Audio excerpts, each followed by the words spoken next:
Hey, welcome back. Who says the best years of your life can't be the later years of your life? Jamie Guay is with us, and Jamie, you are talking safety at home. This is Alzheimer's of Greenville. That's you. Yes, that is me. Safety, keeping us safe. Yes. Yes. So basically, part of getting older is we get a little bit more frail, our vision changes, our agility, our ability to recover from an almost fall.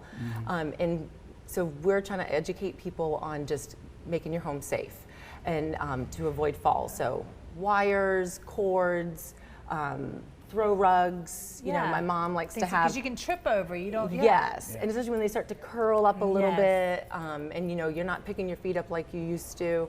And so when people fall, that seems to, and especially if there's a bone that breaks, that seems to be like the beginning of a decline, physically, mentally, and so forth. So we're just really trying to keep people safe, and especially if there's any kind of diagnosis of dementia. I was going to say, that's got to make it even a little bit scarier for the person and their caregivers. Yes. So we, we baby-proofed our house when we had babies. Yeah. And now you need to kind of dementia-proof your house. So making sure that, they're like if they live at home alone, that the hot water isn't set to a really high degree so that they don't turn it on and get burned.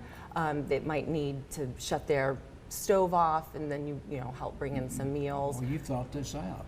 Yes, and even lowering the bed, lighting, making sure there's enough lighting.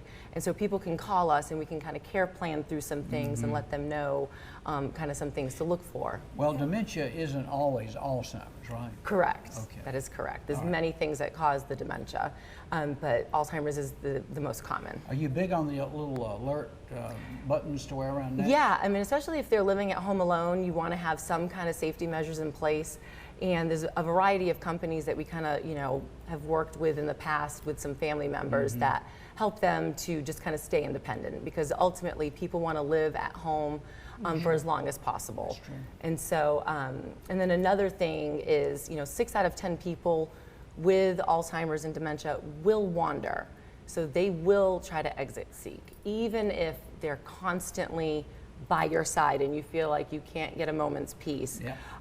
They will still. Why? My mother did too. Part of it is they could be restless. They could watch something on TV and think that that's the reality.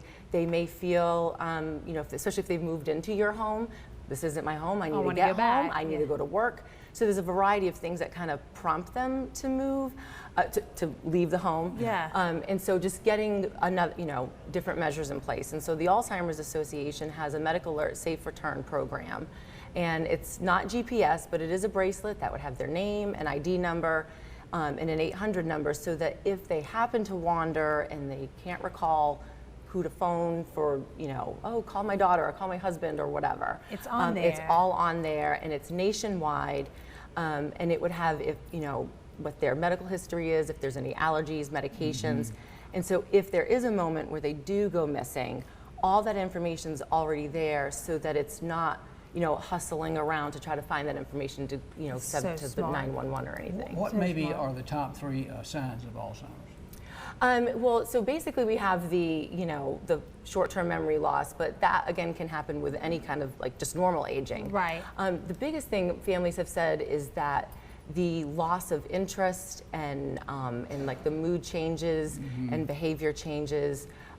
If I've always been able to do, balance my checkbook, which I can't. Right. But if I've always been able to do that. Right. And then all of a sudden you can't. And then all of a sudden I can't do that, or I'm just kind of getting lost going to places, because there's plenty of people who are still living at home, who are still driving with this disease. And so I always tell families, contact us so we can put a plan for the worst case scenario together, and hopefully you never have to use it, but it won't be like, oh no. What do I do? You kind of if expect you it. go to their Facebook page or their website too, you're going to see a list of some upcoming walks, because there's a bunch that are starting to come up in September. Oh, yes. So you can pick one that is close to where you are and help, because all this money will go back and help them. I see Anderson is the 14th of September, Spartanburg the 19th of October, and Greenville October 5th. Yes. Yeah. I've been to 1 or 2 of those. Yeah, they're really awesome. It's like our biggest support group. It's just a way for families to see that they're not alone on this journey, because there's a lot of people that come out. Thank you, And Jamie. pick up information. Exactly, There. most importantly. You do a great job. All right, you. coming up next on Your Carolina, our favorite place to get a home-baked apple pie. Ooh, they've been in the kitchen all week. We're going to tell you all about them.